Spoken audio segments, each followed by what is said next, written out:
مَن جَاءَ بِالْحَسَنَةِ فَلَهُ خَيْرٌ مِّنْهَا وَهُم مِّن فَزَعٍ يَوْمَئِذٍ آمِنُونَ وَمَن جَاءَ بِالسَّيِّئَةِ فَكُبَّتْ وُجُوهُهُمْ فِي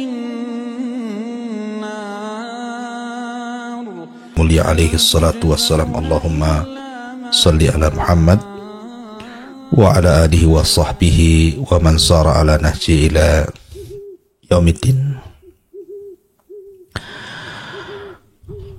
Insyaallah di pagi hari ini kita akan membahas tentang asal usul sihir dan juga satu kisah dari kisah Harut dan Marut yang dicantumkan di dalam Al-Quranul Karim, tepatnya pada surah Al-Baqarah yang ma'ruf sering kita dengar.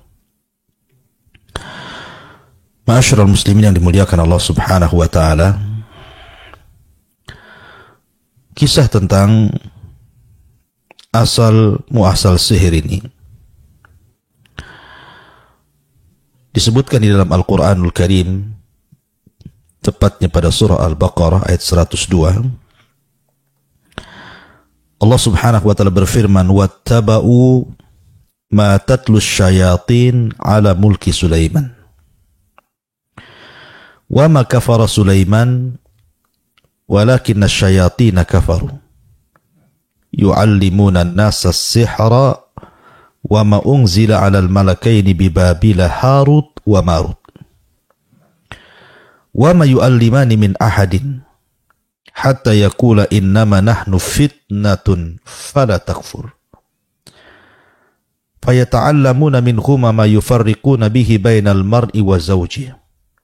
Wa ma hum bidarrina bihi min ahadin illa biidznillah. Wa yata'allamuna ma yadurruhum wa la yanfa'uhum. Wa laqad 'alimu laman ishtarahu ma lahu fil akhirati min khalaq. Wa la bi'sa ma syaraw bihi anfusahum law kanu ya'lamun." Allah Subhanahu wa taala berfirman, dan mereka mengikuti apa yang dibacakan syaitan-syaitan di masa kerajaan Sulaiman. Maksudnya orang-orang Yahudi di zaman itu. Dan tidaklah Sulaiman kufur, tetapi setan-setanlah yang kufur. Mereka mengajarkan manusia ilmu sihir. Dan apa yang diturunkan kepada dua malaikat di negeri Irak Babil yang bernama Harut dan juga Marut. Dan tidaklah keduanya mengajarkan sihir kecuali mengatakan sesungguhnya kami adalah fitnah bagi kalian, maka jangan kufur. Maka mereka pun mempelajari dari keduanya apa-apa yang bisa memisahkan antara pasangan suami istri. Dan tidaklah sihir itu membawa madarat kepada siapapun kecuali karena izin Allah. Dan mereka mempelajari apa yang membuat madarat bagi mereka dan tidak membawa manfaat sedikit pun bagi mereka.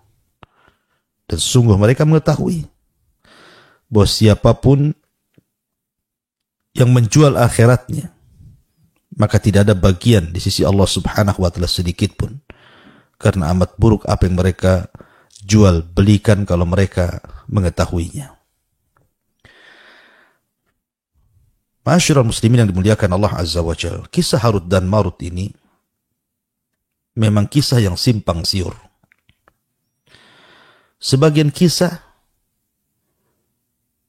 adalah kisah yang sangat dusta dari kisah-kisah Israiliyat,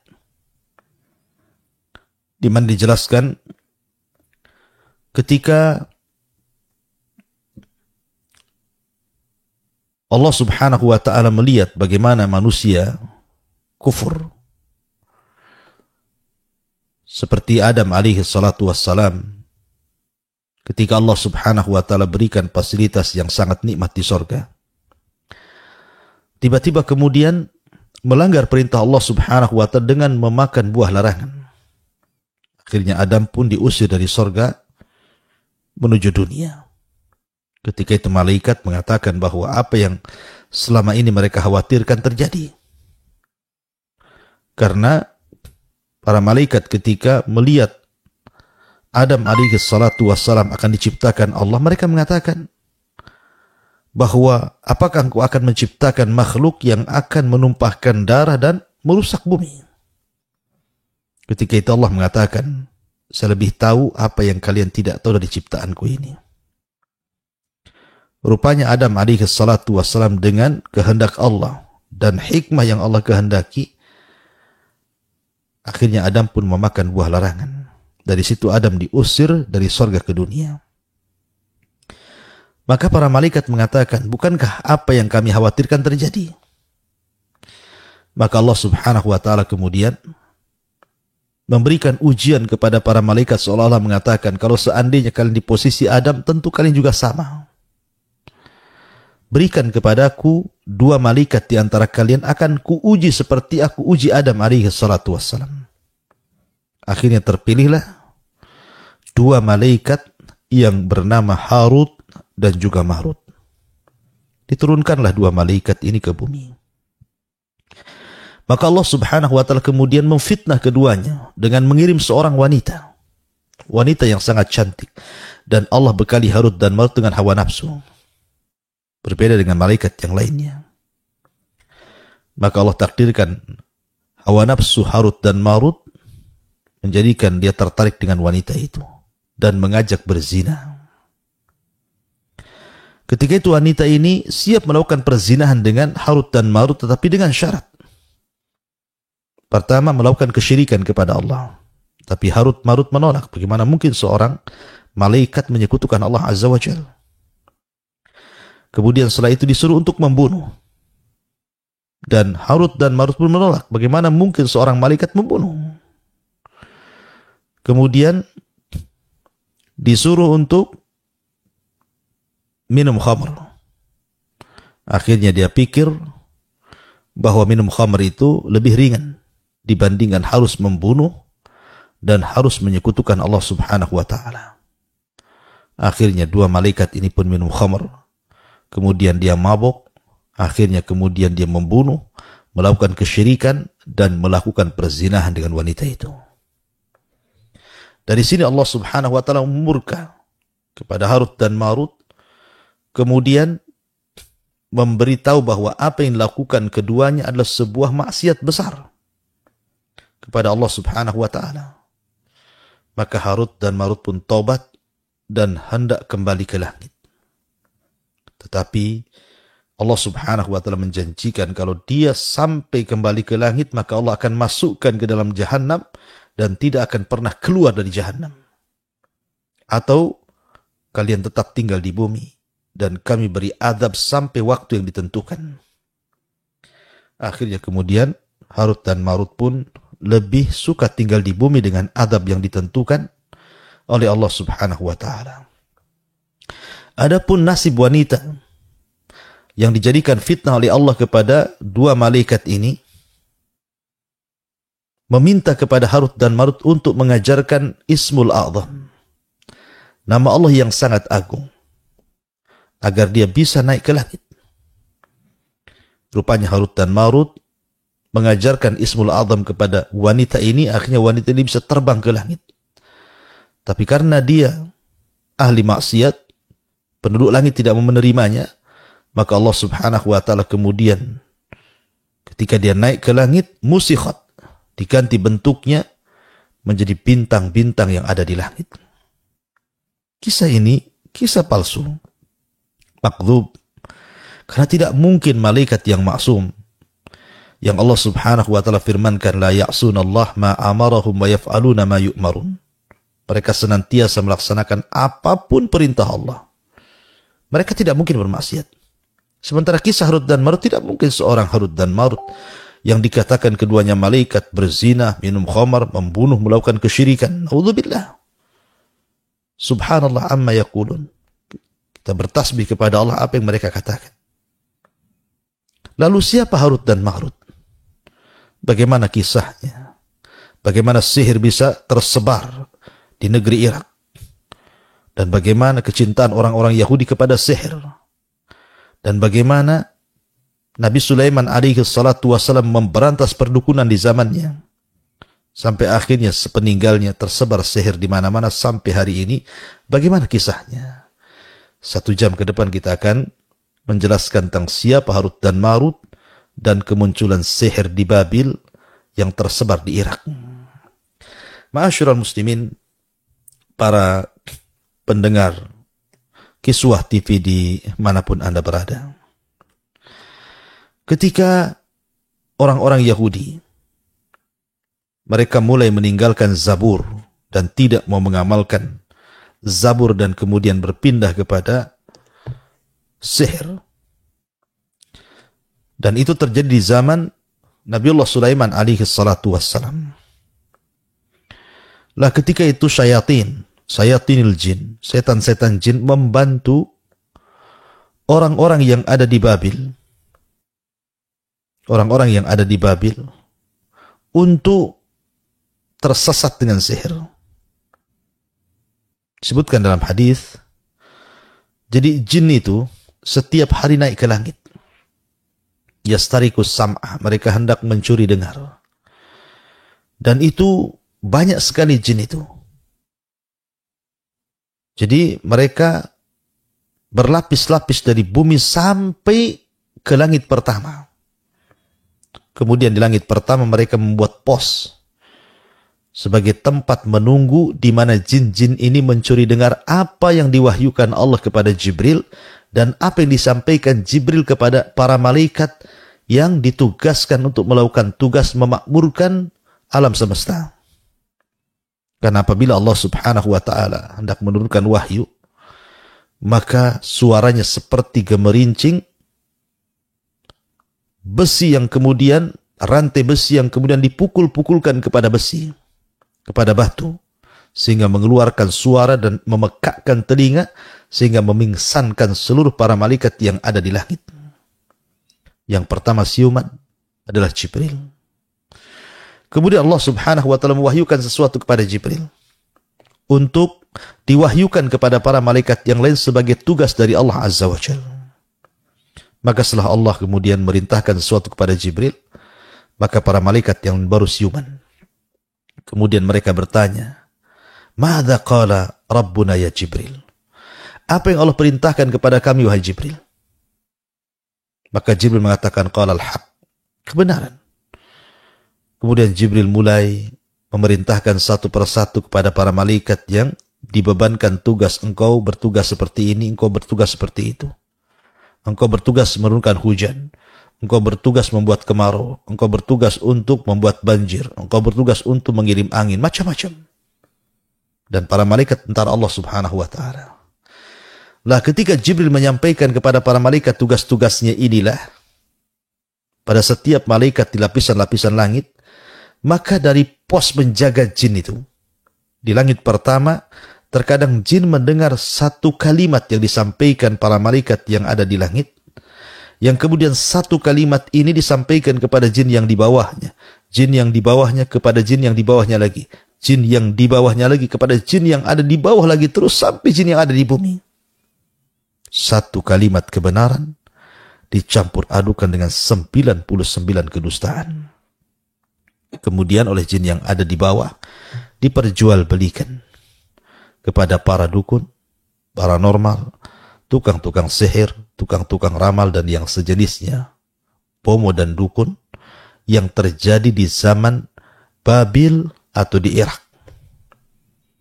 Maka tersebarlah sihir ketika itu atas bantuan jin kepada orang-orang kafir dari kalangan kahanah wa sya'wadha, kalangan dukun dan tukang-tukang sihir. Tersebar di Babil, di Irak, sihir di mana-mana.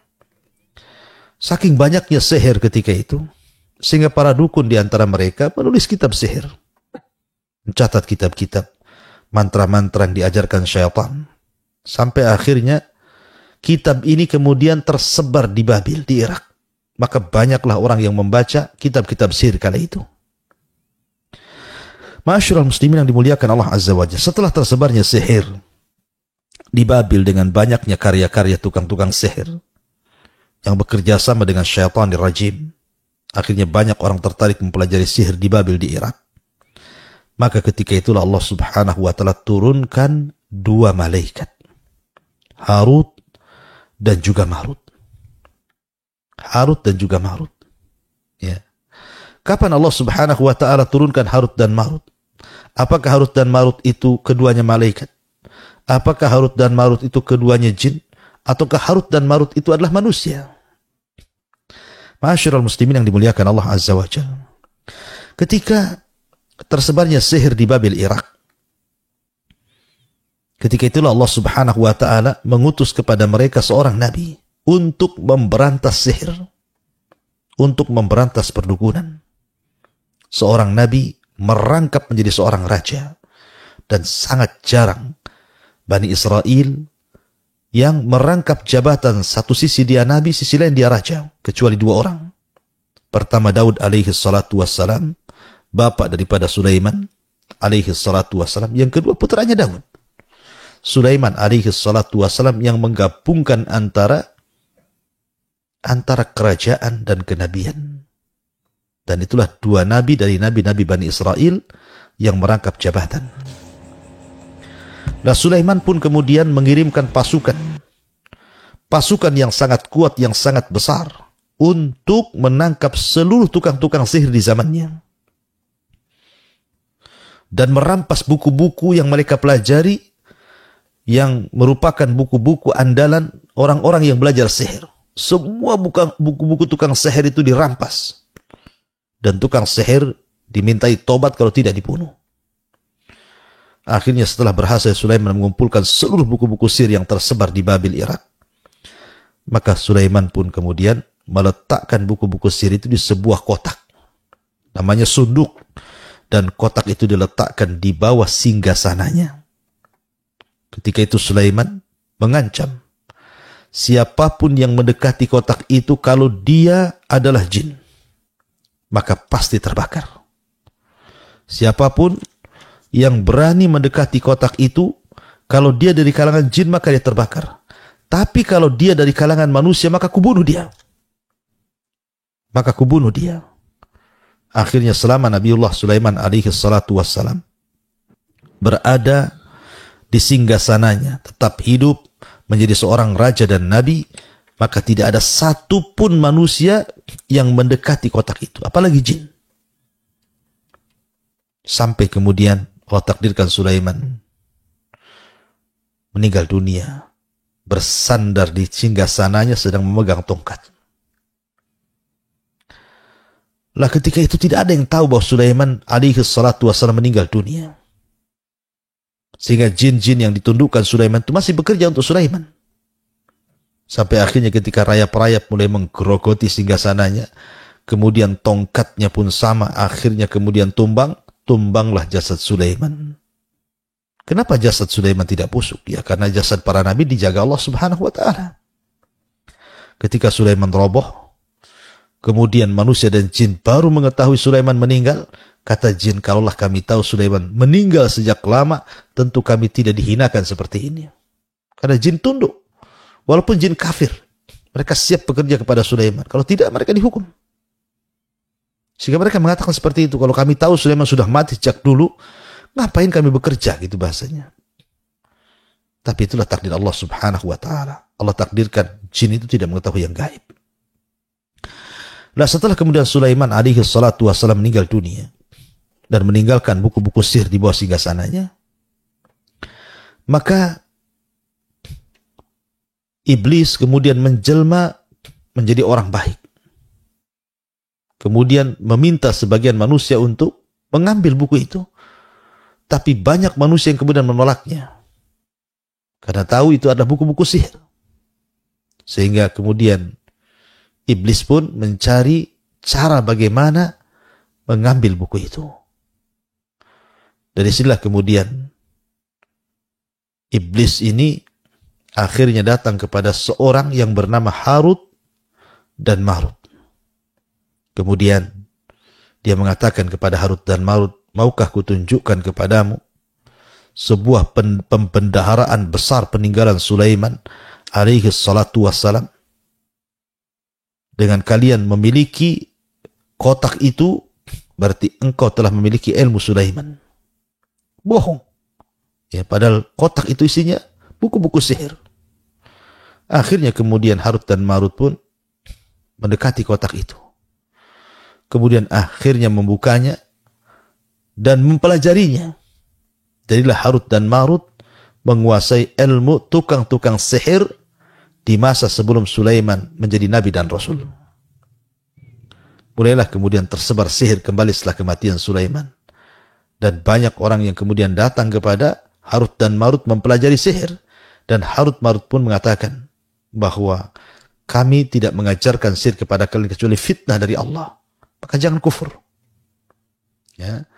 Jadi dari sini menunjukkan bahwa Harut dan Marut adalah manusia, bukan malaikat. Ini juga satu pendapat.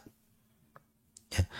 Pendapat yang lain bahwa ketika di Babil setelah Nabi Sulaiman alaihi salatu wassalam diutus kemudian mencari tukang-tukang sihir, memberantas mereka. Nabi Allah Sulaiman itu punya juru tulis, punya sekretaris bahasa kitanya, yang mencatat segala sesuatu firman Allah yang Allah turunkan kepada Sulaiman, termasuk juga Asmaul Azam, nama-nama yang agung yang dimiliki Sulaiman yang kalau berdoa mustajab.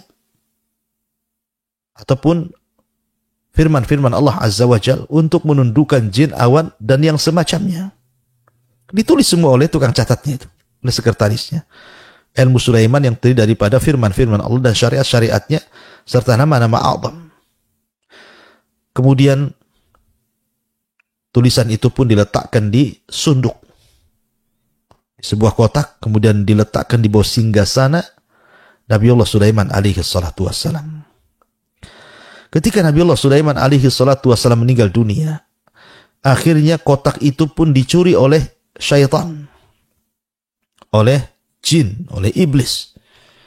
Kemudian dicampur aduk dari firman-firman yang Allah turunkan kepada Nabi Allah Sulaiman alaihi salatu wassalam dengan berbagai macam mantra-mantra sihir. Sehingga ketika orang kemudian membaca dan mempelajari apa yang ada dalam sunduk itu yang sudah dicampur adukan oleh setan dengan kesyirikan, maka orang-orang pun kemudian menuduh bahwa Sulaiman itu bukan nabi. Sulaiman itu tukang sihir. Bagaimana setan hendak menghilangkan citra baik seorang nabi dengan cara mencampur adukan kebenaran dan juga kebatilan. Jadi dari sunduk itu, dari kotak itu kan wahyu-wahyu Allah semuanya. Tapi oleh setan kemudian dicampur adukan dengan kata-kata dia, dengan mantra-mantra dia. Sehingga orang menyangka, oh kalau gitu Sulaiman itulah yang menyihir jin, menyihir awan, menyihir burung-burung, dan yang semacamnya. Karena Sulaiman diberikan kelebihan dari Allah Azza wa Jalla. Dari situ orang-orang Yahudi menganggap Sulaiman tukang sihir. Sampai sekarang. Ya. Ini pendapat yang kedua. Ada yang mengatakan bahwa Harut dan Marut adalah jin, adalah syaitan yang mengambil buku-buku Sulaiman kemudian dicampur adukan dengan mantra-mantra iblis. Kemudian pendapat yang ketiga, dan ini yang insya Allah mungkin lebih akrab, lebih dekat kepada kebenaran tentang kisah Harut dan Marut, bahwa ketika kesyirikan tersebar di Babil, sihir-sihir tersebar di Babil di Irak, ya, kemudian orang-orang pun mulai menjauhi Zabur, menjauhi kitab yang Allah turunkan kepada mereka, dan kemudian beralih kepada ilmu sihir. Sehingga kemudian banyak di antara mereka menulis buku-buku sihir, akhirnya dipelajari, tersebarlah sihir di Irak, di Babil. Dari sini Allah Subhanahu wa taala turunkan dua malaikat, namanya Harut dan Marut, dengan tujuan. Jadi Allah yang menurunkan Harut dan Marut atas perintah Allah, dan Allah pula yang memerintahkan Harut dan Marut untuk mengajarkan sihir. Jadi Allah yang merintahkan dua malaikat yang bernama Harut dan Marut itu untuk mengajarkan sihir kepada manusia yang ketika itu sihir sudah menyebar di mana-mana. Tapi Allah Subhanahu wa taala ingin memberikan alasan kenapa Allah menurunkan Harut dan Marut kemudian disuruh untuk mengajarkan sihir. Kata para ulama, alasannya karena satu, Allah Subhanahu wa ta'ala ingin menguji manusia. Dengan diturunkan Harut dan Marut dan mengajarkan sihir itu, Allah ingin menguji iman manusia. Apakah iman mereka benar kepada Allah ataukah dusta kepada Allah Azza wa Jalla? Sehingga sebagian orang mempelajari sihir dan sebagian yang lain akhirnya tidak mau belajar sihir karena takut kufur. Jadi Allah sengaja ibtila saja. Untuk ibtila, memberikan ujian kepada manusia tentang keimanan mereka. Kemudian yang kedua, karena waktu itu kan sihir sudah tersebar di Babil, di Irak. Maka dengan diutusnya dua malaikat Harut dan Marut kemudian mengajarkan sihir kepada manusia, tapi sebelum mengajarkan dia mengatakan, jangan kalian pelajari karena ini fitnah. Bisa memisahkan suami istri. Maksudnya adalah supaya terbedakan mana mukjizat, mana sihir. Supaya terbedakan mana mukjizat yang Allah berikan kepada Sulaiman, mana sihir-sihir yang dipelajari orang-orang Babil. Maka diutusnya Harut dan Marut itu untuk membedakan itu. Kemudian yang ketiga, juga supaya terbedakan antara kalam al-anbiya dan kalam sahara, ucapan para nabi dan ucapan tukang-tukang sihir.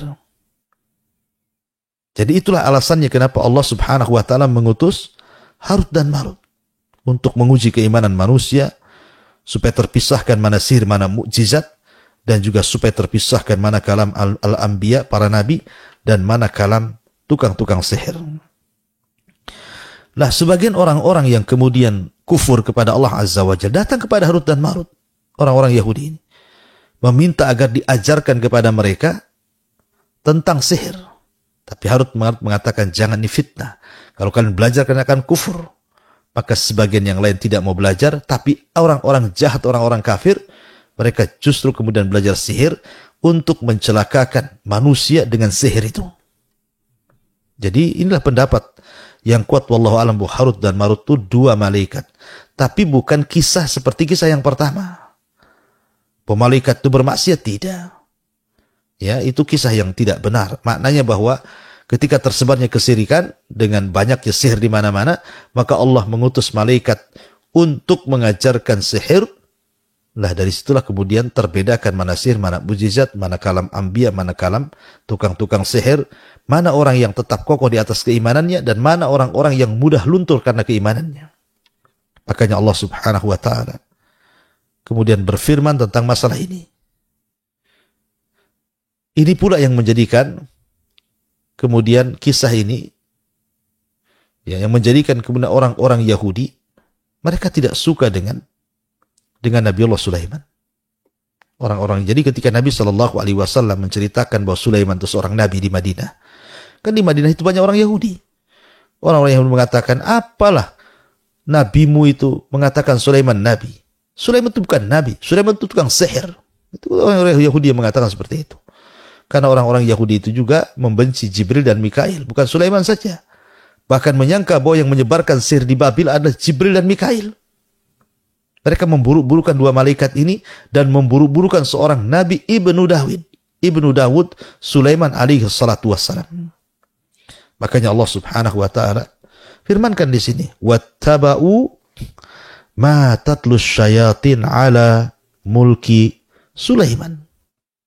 Dan mereka orang-orang Babil, orang-orang Irak, mereka mengikuti apa yang setan-setan bacakan kepada mereka. Tentu dari perdukunan, ilmu-ilmu sihir. Ala mulki Sulaiman, di zaman Nabiullah Sulaiman. Kemudian Allah mengatakan, wa ma kafara Sulaiman. Sulaiman tidak kafir. Sebagaimana prasangka orang-orang Yahudi, bahwa Sulaimanlah bapak daripada tukang-tukang sihir yang tersebar di Babil Irak. Tidak, Sulaiman tidak kafir. Walakinna syayatina kafaru, setanlah yang kafir, bukan Sulaiman. Yu'allimuna nasa sihra, karena mereka mengajarkan manusia sihir. Dari sini menunjukkan bahwa sihir itu kekufuran. Ya, karena sebagian para penyihir itu ada yang menginjak Al-Quran. Ada yang mengencingi Al-Quran. Ada yang menghinakan Al-Quran. Ada yang kemudian mengolesnya Al-Quran dengan darah-darah najis seperti darah haid. Ada yang kemudian merobek-robek Al-Quran. Ada yang kemudian mencoret-coret Al-Quran. Ada yang kemudian menghina dan merendahkan Al-Quran. Begitu seterusnya. Dari sini maka sihir itu kekufuran. Makanya wajar di zaman Umar bin Khattab, Umar memerintahkan para prajuritnya untuk menangkap setiap tukang sihir dan membunuhnya. Makanya Hafsah pernah membunuh tukang sihir. Jundub ibn Junadah pernah membunuh tukang sihir. Karena tukang sihir itu adalah kufur, kekafiran. Nah, Allah subhanahu wa ta'ala berfirman, wa ma unzila alal malakaini. Ma di sini artinya manafi. Bukan mausul. Ada yang mengatakan seperti itu. Maknanya, dan tidak diturunkan kepada dua malaikat untuk mengajarkan sihir. Jadi, Harut dan Marut tidak disuruh untuk mengajarkan sihir. Karena malaikat tidak mungkin melakukan kekufuran. Kalaupun malaikat diturunkan, okelah mak di sinilah mak mausul bukan mak nafi. Maka malaikat turun mengajarkan sihir itu karena perintah Allah. Allah yang perintahkan untuk menguji manusia dengan 3 perkara tadi yang saya sebutkan. Untuk menguji keimanan mereka, untuk membedakan mujizat dan sihir, dan untuk membedakan kalam manusia, kalam para nabi, dan kalam tukang-tukang sihir. Makanya Allah mengatakan, wa ma unzila alal malakain bi Babila Harut dan Marut. Di negeri Irak, di negeri Babil, 2 nama Harut dan juga Marut. Dan saya katakan bahwa yang kuat dari seluruh pendapat kisah-kisah Harut dan Marut adalah malaikat yang Allah turunkan ke bumi untuk menguji manusia. Ada juga yang mengatakan dia adalah manusia, tapi bukan jin. Walaupun ada yang berpendapat jin gitu ya. Seperti kalau tidak salah pendapat Imam Al-Qurtubi rahimahullah ta'ala. Tapi sangat jauh penafsiran ini. Kalau Allah mengatakan, wa ma yu'allimana min ahadin hatta yaqula innama nahnu fitnah.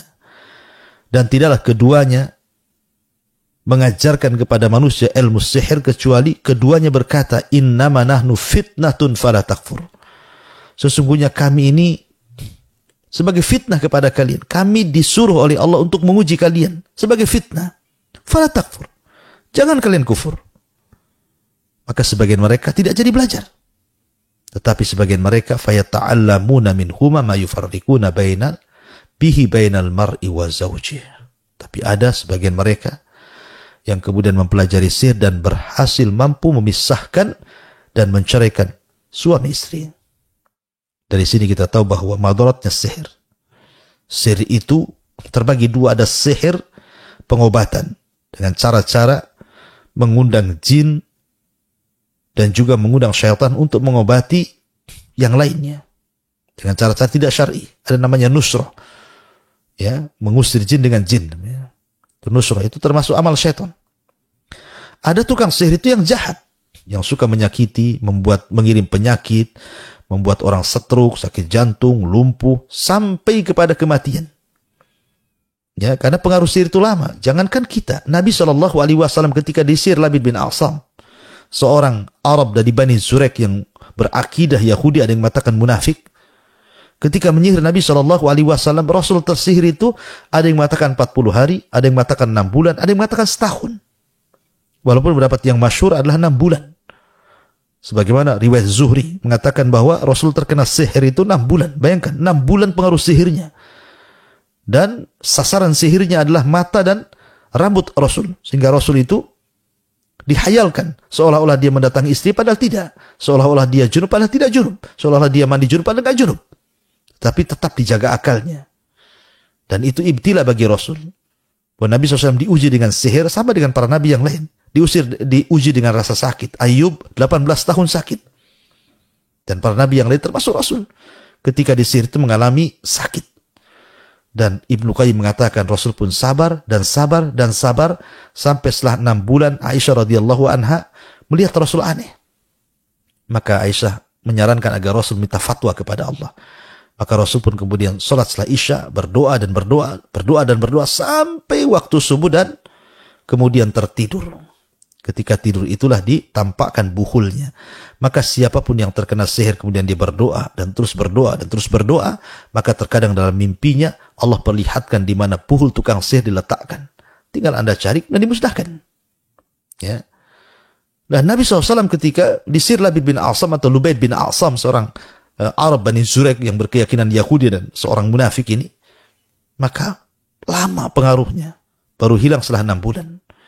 Itu pun diruqyah oleh malaikat Jibril dan Mikail, dan turunnya 2 surat perlindungan untuk dijadikan ruqyah, Qul a'udzu birabbin nas dan Qul a'udzu birabbil falaq.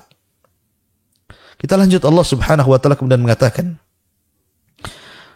"Fayata'allamuna minhuma ma yufarriquna bihi bainal mar'i wa zawji."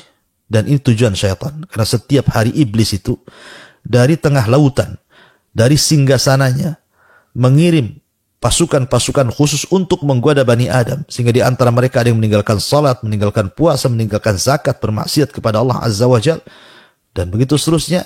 Tetapi iblis tidak bangga, kecuali ketika melihat ada pasukannya berhasil mencerai-beraikan keluarga, maka dia langsung bangkit, merangkulnya, mengambil piala, meletakkan di kepala jin ini, kemudian mengatakan, anta. Oh, kamulah. Kau yang paling hebat, kata iblis. Karena ketika retaknya rumah tangga orang, maka hancur masyarakat Islam.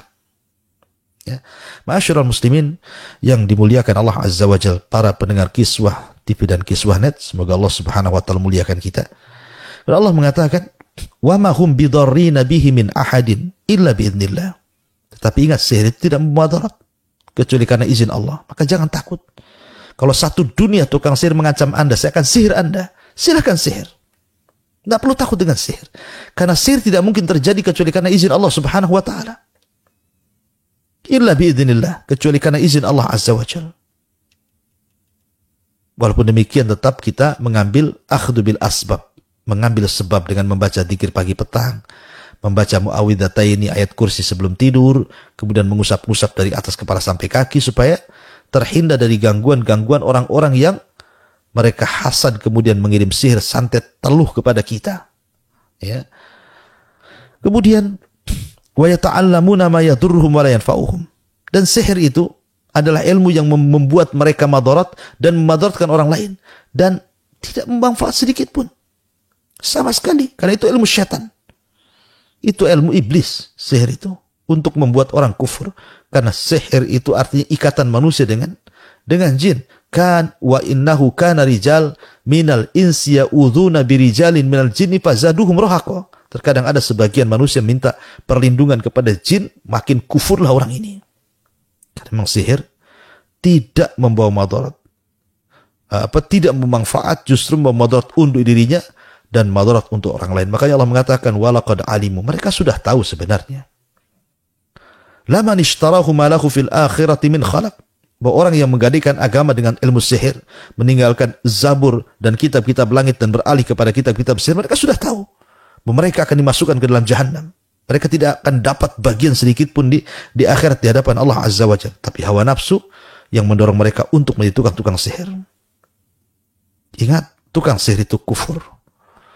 Karena terkadang menghinakan syarat-syarat Allah Azza wa Jalla. Bahkan bukan itu saja, yang datang ke tukang sihir pun diancam. Man ata arrafan fasa'ala an syai'in lam tuqbal salatu arba'ina yauman. Siapa yang datang ke tukang sihir, ke tukang ramal, kemudian bertanya, belum membenarkan, salat 40 hari sudah tidak diterima. Kalau sampai membenarkan, faqad bari'a an syariati Muhammadin SAW, maka dia telah berlepas diri dari syariat Muhammad SAW, artinya kufur. Lihat, yang datang saja bermasalah, apalagi tukang sihirnya. Ya, makanya Allah mengatakan, wala bi'sa ma syarau bihi anfusahum law kanu ya'lamun. Sungguh amat buruk apa yang mereka jual belikan kalau mereka tahu. Bagaimana mungkin menggadaikan akidah dengan sihir? Di mana akal? Ya.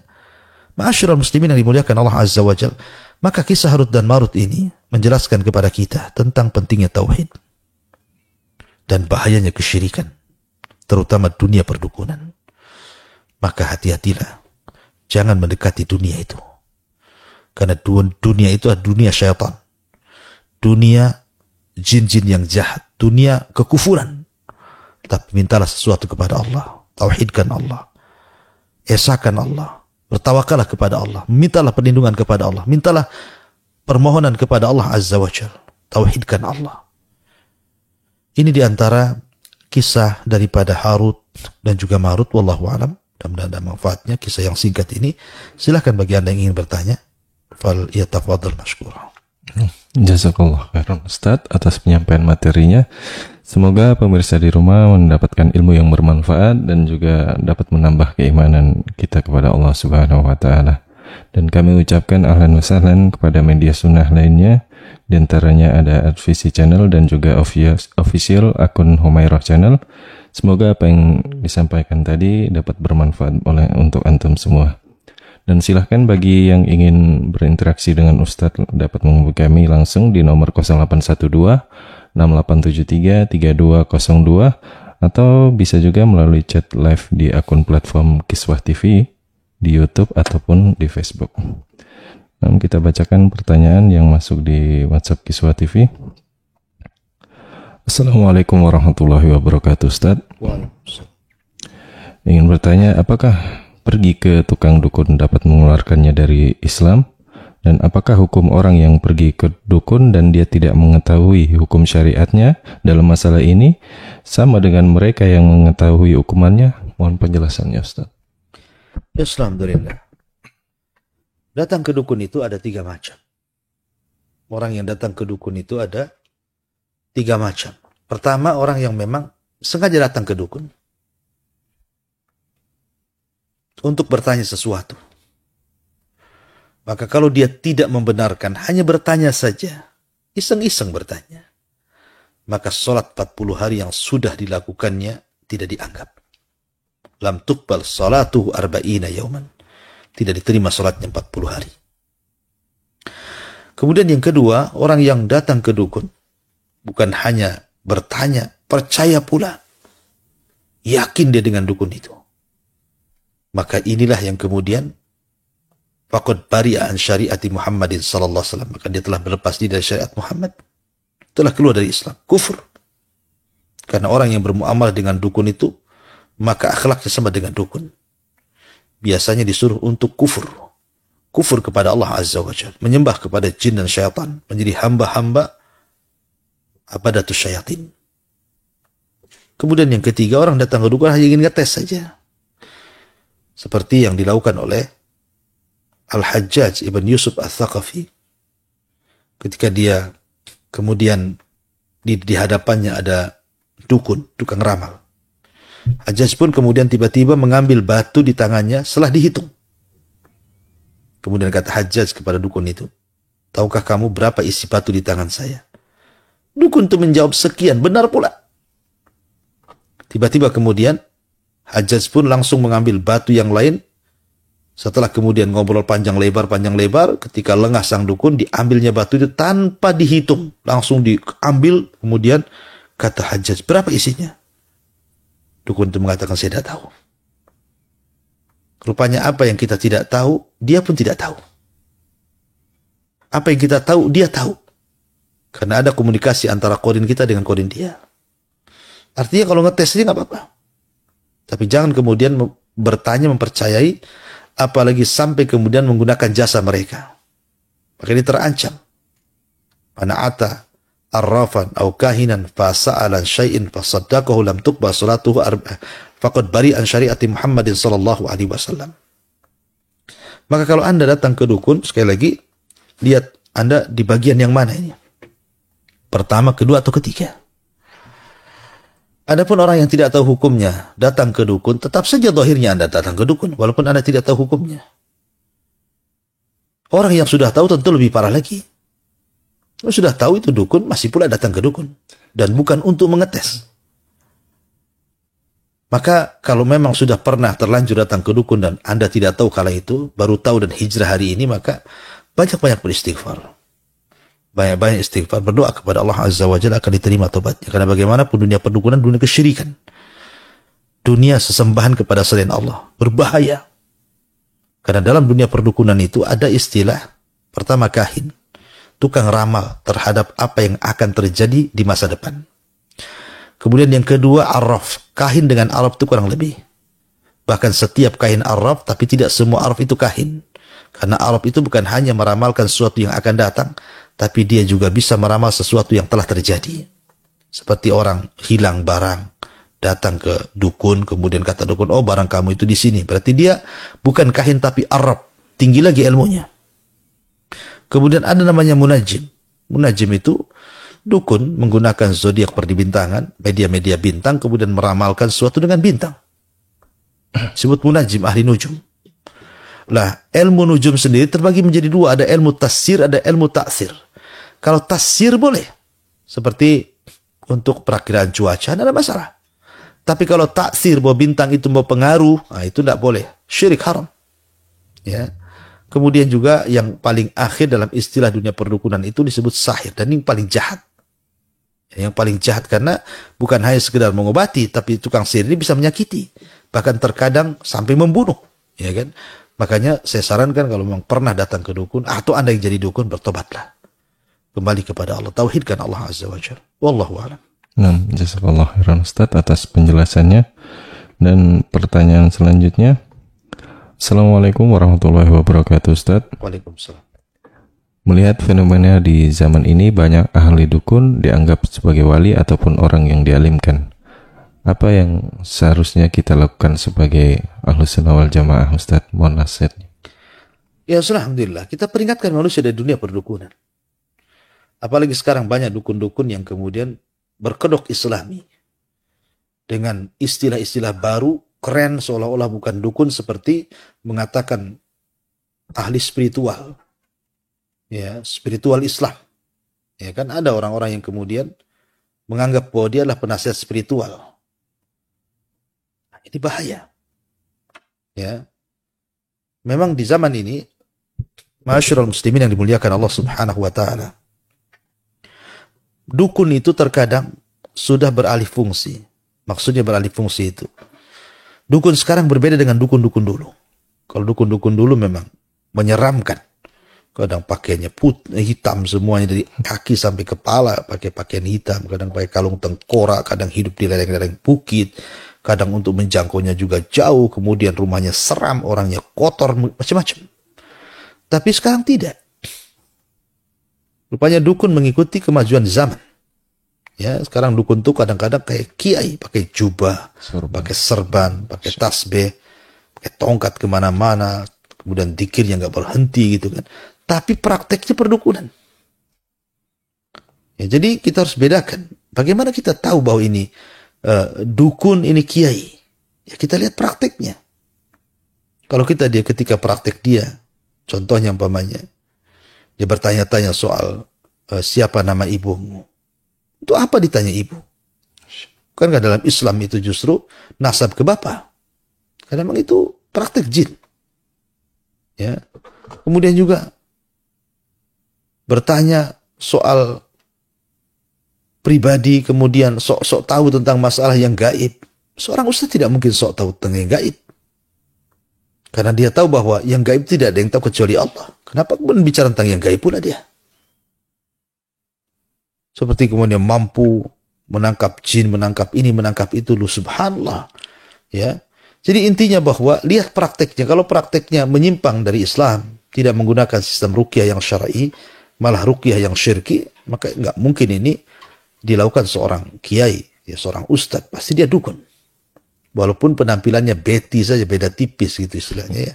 Nah, jadi di masyarakat Anda sebagai orang yang paham akidah dan tauhid terus peringatkan masyarakat, peringatkan manusia, jangan sekali-kali terkecoh dengan dunia perdukunan karena akan menyesatkan mereka. Ya dukun ini kan ngeri, kesyirikan yang paling tinggi karena mereka menyembah setan masalahnya. Wallahu a'lam. Insyaallah, jazakallah khairan Ustaz atas penjelasannya. Dan pertanyaan selanjutnya, Assalamualaikum warahmatullahi wabarakatuh. Waalaikumsalam. Dari saudara Ibrahim di Pontianak. Di tempat ana setiap malam Jumat ada makanan yang ditaruh pada tempat keramat. Lalu setiap malam Jumat itu saya dan kawan-kawan selalu mengambil sesajen tersebut untuk dimakan rame-rame. Mohon penjelasannya Ustaz, apakah makanan ini halal atau saya berdosa karena mencuri makanan tersebut? Alhamdulillah, lihat makanannya. Kalau makanannya bukan terkait sembelihan, tidak ada masalah, seperti roti, buah-buahan. Tapi kalau makanan terkait sembelihan tidak boleh. Ada daging ayam, daging sapi, daging unta, daging-dagingan di situ, daging burung, tidak boleh. Karena sembelihan itu terbagi menjadi 4 macam. Ada orang yang ketika menyembelih membaca basmalah, diniatkan karena Allah, maka ini sembelihan tauhid. Yang kedua, ada orang yang ketika menyembelih membaca basmalah, tapi diniatkan bukan karena Allah. Seperti tadi, sesembelihan sesajen tadi. Terkadang menyembelihnya baca basmalah, tapi diniatkan bukan karena Allah. Untuk keramat, untuk tempat-tempat klinik, nah, itu tidak boleh, haram. Karena niatnya salah. Kemudian yang ketiga, tidak baca basmalah. Diniatkan pula untuk Allah. Ya, ini pun tidak bisa dimakan. Karena syarat dimakannya sembelihan itu kalau baca basmalah. Kemudian yang paling parah sudah tidak baca basmalah, diniatkan pula karena Allah. Ini udah kuadrat dosanya. Jadi masuk yang mana ini? Tentu masuk yang kedua. Walaupun dia baca basmalah, tapi kalau untuk sesajen tetap haram. Tak boleh. Jangan dimakan. Nah, kecuali kalau memang tidak berkaitan dengan sembelihan, kayak jeruk, salak, buah-buahan, roti, tidak ada masalah. Tapi kalau sudah kaitan dengan sembelihan, haram, tidak boleh dimakan. Wallahu a'lam. Ya, jazakallah khair Ustaz atas penjelasannya. Dan pertanyaan selanjutnya dari saudara Edi di Cimahi. Bismillah, Assalamualaikum warahmatullahi wabarakatuh. Waalaikumsalam. Saya ingin bertanya Ustadz, kalau ada orang Islam meninggal karena santet, apakah nanti di hari perhitungan hukumannya sama dengan orang digibah Ustadz? Mohon penjelasan. Alhamdulillah. Kena santet itu adalah ujian. Karena biasanya orang kena santet itu kan jadi sakit dia. Dan orang sakit kalau dia sabar, maka akan dihapuskan dosanya, diangkat derajatnya. Oleh karena itulah, maka kalau Anda diuji sakit hari ini, maka lakukan seperti yang lakukan Nabi Ayub alaihi salatu wassalam, tidak mengeluh sama sekali. Walaupun dengan ada usaha penyembuhan, tetapi jangan sampai menolak takdir, mengeluh. Apalagi tasahud marah kepada Allah Azza wa Jalla, tidak boleh menolak takdir. Ya. Jadi kalau memang kena sihir sampai lumpuh, naudzubillah, atau stroke atau apa, terbaring lama karena pengaruh sihir, maka bersabarlah. Bersabar akan ujian sambil mencari sebab kesembuhan.